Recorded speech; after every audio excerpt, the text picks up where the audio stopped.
These are the beast's wind stomachs. So these are filled with compressed air now, and we're going to use that compressed air to push pneumatic pistons around that'll allow the beast to kind of scoot itself around on the floor here. And I'm not going to get too in depth with how that works because you're about to see it. Now, we obviously use an air compressor. On the beach, this beast is capable of compressing air on its own. And that's going to utilize this top fin. So if you guys can imagine, we're on the beach, and the wind is passing along the fin parallel to the body in this direction. That's going to cause it to oscillate, which is going to turn this camshaft like this.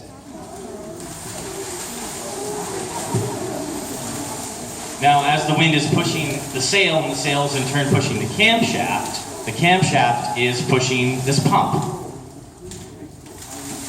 up and down, just like a bicycle pump.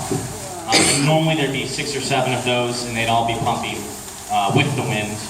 And maybe over 8 to 10 hours, the beast would be able to build up enough pressure that it could then walk. Of course, we don't tend to get enough wind in the gallery, so we usually use an air compressor. Now, the cool thing about the walking system on this beast is that it can push, it can flip in either direction using these pistons here. So if we just route the air through the beast differently, it can very easily change direction, regardless of wind direction. And the beast actually has some ways to control that. One way is going to utilize the water sensor right here, and this is designed to prevent the beast from drowning. So as it kind of scoots itself along, we have this device here which kind of generates a vacuum, and it pulls air from the end of this tube. And that tube normally is just going to drag along and be happy and not do anything. But if it dips into water, it's going to try and pull the water up. The resistance of that water being pulled is going to cause a valve to open, setting off a series of valves, which will flip the orientation of the pushing pistons here. So essentially it would walk along, hit the water, set that system off, flip, and then push itself in the opposite direction, and not just drown itself. Which is normally what they do, because they're very suicidal. They will absolutely destroy themselves as quickly as possible if you don't watch them. There's a similar system on the tail here, which we can see the tail move. So the tail itself is articulated by 2 pistons. And we have an organ on the end here called the sand sensor.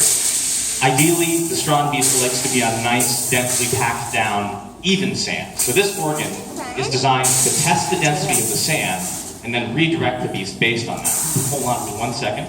So we have this organ here that the beast is going to push into the sand. If the sand is soft, there'll be enough resistance to push up these 2 pins, which will open a valve. If the sand is dense, the entire assembly can kind of scrunch up, and that's going to open a different valve.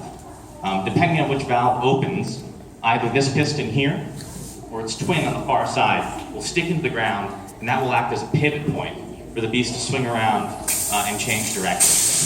The last organ I'll talk about on the beast before we get going here is going to be the sweat gland system, which is right next to Sarah here.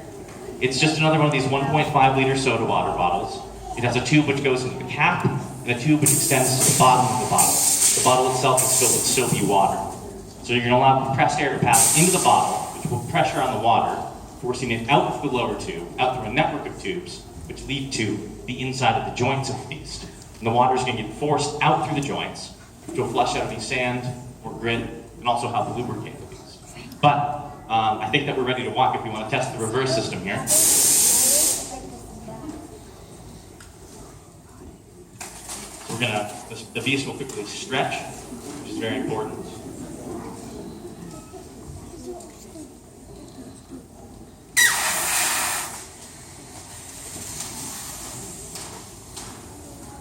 I think one more time and we'll be good to walk.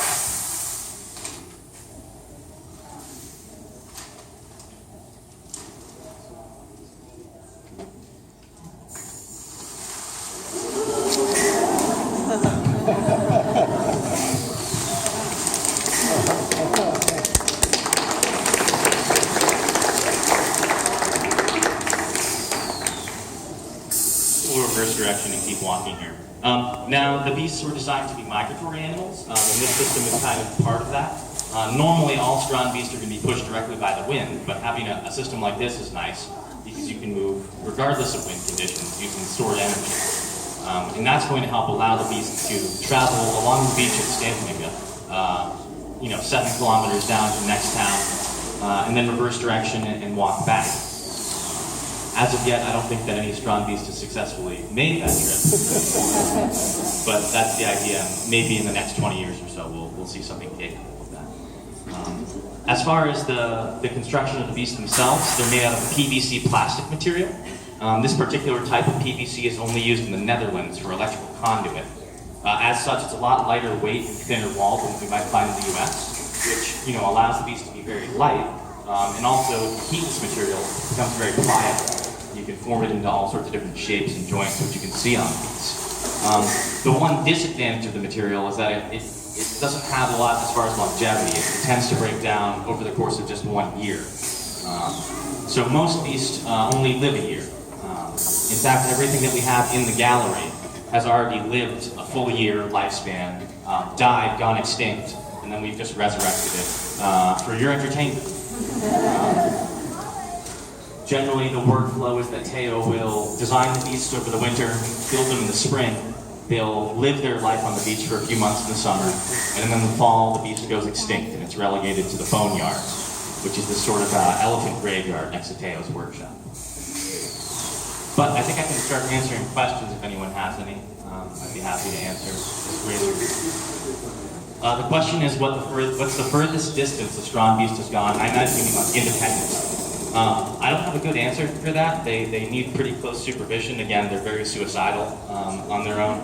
So I would probably say a few hundred yards unattended at most, but not too much farther than that. Over here. How did you get the beasts into the gallery and get set up? Yeah, the question is about how the beasts were transported. So the walking units that you guys might have had a chance to push or pull, those were shipped more or less whole. This beast breaks down into about 5 parts. And if you look at the core of Strandbeast, it's actually just 2 of the walking units attached together laterally. So it's a little bit modular. You have the 2 walking units, the head, the tail, and the top fin. I know that still took us about a month to reassemble, because when we did receive all of this, there was no real documentation or explanation of anything. Or labeling. We've added a lot of labels for some of the pneumatic systems now, but when we got it, we did not have that, which is, you can imagine, it's a difficult puzzle.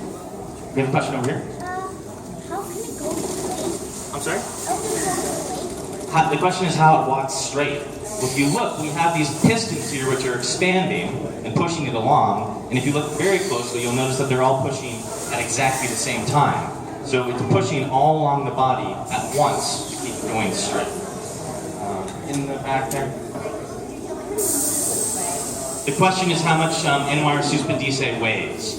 I don't have an exact weight. I think my closest estimate is going to be between 250 and 300 pounds. And that's based on the weight of the ortices, the walking units, which I know are 54 pounds each. Is the beast tired or?